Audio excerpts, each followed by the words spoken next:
belası, zalimin el ağası, dünyanın beş belası, insanlık yüz karası. Kahrolasın İsrail, kahrolasın İsrail, cehenneme İsrail, cehenneme İsrail. Kahrolsun İsrail, kahrolsun İsrail, kahrolsun İsrail. Bismillahirrahmanirrahim. Fezkuruni ezkurkum veşkuruli ve la tekfurun. Ya eyyühellezine amenu استعينوا بالصبر والصلاة إن الله مع الصابرين. 10 gün içerisinde Gazze'ye yönelik barbar saldırılar gerçekleşmiştir. Siyonistler cami, okul, hastane, sivil yerleşim alanı ayrımı yapmadan hastanelere giden yollar, tarım alanları, şehre su ve elektrik sağlayan tesis ve şebekeleri gözü dönmüş bir şekilde bombaladı.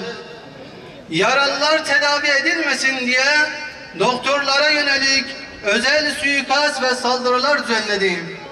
Tıbbi malzeme ve acil gıda ihtiyaçlarının girişine izin vermedi.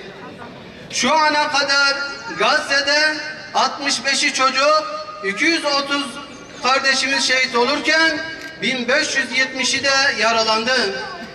Batı Şeria'da ise 4'ü çocuk, 25 kişi şehit olurken 6309 kardeşimiz yaralandı. Kahrolsun İsrail! Kahrolsun İsrail! Kahrolsun İsrail! Kahrolsun İsrail! Birleşmiş Milletler son açıklamasında Gazze'ye yönelik saldırılar neticesinde en az 75 Filistinlinin yerinden edildiğini açıkladı. Şehitlerimizin şehadetini tebrik ediyor, yaralılarımıza Allah'tan acil şifalar diliyoruz. Gazze'de, Kudüs'te, Aksa'da Siyonist işgale karşı direnen kardeş ve bacılarımızı buradan selamlıyoruz. Mekan olarak uzak ve yanınızda olmasak da ruhumuz ve kalbimizle yanınızdayız. Tekbir! Tekbir! Bu onlar için büyük bir yenilgidir. Filistinli kardeşlerimizin zaferini tebrik ediyoruz. Tarih ve günümüz şahittir ki bu işgal çetesi kınama, açıklama ve protestolardan değil sadece güçten anlamıştır. Onu işgal ettiği Lübnan'dan, Gazze'den zelil bir şekilde çıkaran direnişin kendisi olmuştur. Bugün de Aksa'yı ve komşusu olan Şeyh Cerrah mahallesini işgalini hakim bırakan kardeşlerimizin bu büyük direnişi olmuştur. Tekbir! Gazze'ye yönelik saldırıları durduran ve Siyonistleri rezil rüsvay eden Gazze halkının direnişi ve Siyonistleri dehşete düşüren direnişin füzeleri ve sıra dışı taktik ve yöntemleri olmuştur. Her zaman Siyonistleri azgınlaştıran, pervasızlaştıran hususta hep işlediği cürümlerin yanına kar kalması olmuştur. Allah azizdir, İslam azizdir, Kudüs ve Aksa azizdir. Zulme, işgal ve talana teslim olmayıp direnenler azizdir ve aziz olmaya devam edeceklerdir. Büyük acı ve kayıplar yaşarken elhamdülillah kardeşlerimizin kahramanca direnişine şahit olduk. Akan pak kanlar ümmeti gaflet uykusundan uyandırdı. Aksa davası tekrar Müslümanların gündemine girdi. 2 milyarlık İslam ümmetinin gözü önünde yaşanan katliamlar artık son bulmalı. İzzet ve onur sahibi Müslümanlar, gençlerimiz, kadınlarımız, alim ve yöneticilerimiz bu zilleti artık kabul etmemeli.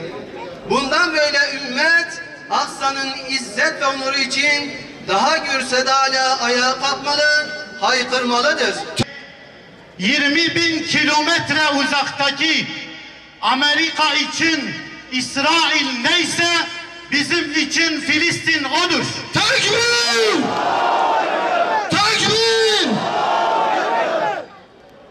Değerli Müslümanlar, bazen insan şunu söyler, ya bir protestodan, kahrolsun İsrail'den, yürüyüş yapmaktan ne çıkar? Çok şey çıkar. Her devlette yapılan yürüyüş, her devlette yapılan miting, her şehirde yapılan kahrolsun İsrail sloganları İsrail için, Amerika için, emperyalist güçler için bir cephedir. Ve tarih şahittir ki her dönemde mukaddesatlarımız için malımızı, canımızı, evladı, iyalimizi feda etmişiz. Ashab-ı kiram döneminde Hazreti Hamzalar, Hazreti Ömerler, Hazreti Bilallar, Hazreti Habbablar nasıl kendilerini İslam'a feda ettilerse o dönemde kalmadı. Bu dönemde de İzzettin el-Kassamlar, Rantisiler, Şeyh Ahmet Yasinler kendilerini Allah'a, Allah'ın davası olan Kudüs'e, Beytül Makdis'e feda ettiler. Tekbir! Tekbir! Tekbir! İşte o Hansalar bugün de var. Ümmü Ridvan 10 gün önce, bu 10 gün içerisinde 4 çocuğunu, eşini Kudüs için, namusumuz için, Beytül Makdis için feda etti. 3 gün önce kendisi de vefat etti. Bitlis'ten, bu meydandan, kadim şehirden, Ulu Cami'nin önünden Kudüs'e, Beytül Makdis'e, Hamas'a, Filistinli mücahitlere selam göndermek istiyorum. Ey mücahitler! Selahaddin Eyyubi'nin torunları Bitlis'te ayağa kalkmış. Sizleri selamlıyor. Sizlerin gazanız mübarek olsun. Ey Hamas!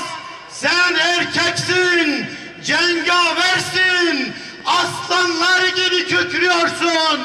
Siz dünyaya öyle bir mesaj verdiniz ki, dünya kafirlerini öyle dize getirdiniz ki, 2 milyon Müslüman, 4 milyar emperyaliste karşı savaştınız, Gazze'den vurdunuz, İsrail'in Tel Aviv'ini yıktınız. Tekbir!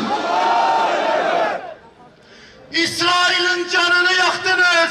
İsrail'in gök kubbesini başına yıktınız. Evet, Ramazan'ın son günlerinden bu yana İsrail sığınaktan çıkamıyor. Tekbir! Tekbir! Tekbir! Vallahi siz bir avuç Müslümanın onları dize getirdiğiniz gibi 1 milyar 700 milyon Müslümanı da ayağa kaldırdınız. İmanımızı tazelediniz. Bize hatırlattınız. Ey Müslümanlar, 74 yıldır namusunuzu koruyoruz. Kıblenizi koruyoruz. Bu bizim nasıl kıblemiz ise, Peygamberin miracıysa sizin de kıblenizdir. Sizin de miracınızdır. Siz de uyanın. Ey İslam devletinin başındaki korkaklar, Yahudilerle işbirliği yapanlar, bizi görün, bizden utanın. Silahınız var, topunuz var, uçağınız var, tankınız var. Bizim ise 3-5 füzemiz, 3-5 silahımız ama güçlü bir imanımız var. Dünyayı, Amerika'yı bize getirdik. Kalkın, korkuyu terk edin, cesaretlenin, ferasetlenin, güçlenin, bir olun. Tefrikayı, ayrılığı, düşmanlığı bir tarafa bırakın. Kıble ehliyle uğraşmayın. Allah'a secde edenleri sevin. Birbirimize destek olun. Birbirinize sahip çıkın. Vallahi İsrail denen bir devlet kalmayacaktır. 2'den itibaren Siyonist rejim ateşkes ilan etmek zorunda kaldı. Takbir! Takbir! Takbir! Akan kaptanlar ümmeti gaflet duygusundan uyandırdı. Daha gür sedayla ayağa kalkmalı, haykırmalıdır. Takbir! İsrail'in Tel Aviv'ini yıktınız. Takbir! Yahudilerle işbirliği yapanlar, bizi görün, bizden utanın. Silahınız var, topunuz var, uçağınız var, tankınız var. Bizim ise 3-5 füzemiz, 3-5 silahımız ama güçlü bir imanımız var. Dünyayı, Amerika'yı bize getirdik. Kalkın, korkuyu terk edin, cesaretlenin, ferasetlenin, güçlenin, bir olun, tefrikayı, ayrılığı, düşmanlığı bir tarafa bırakın.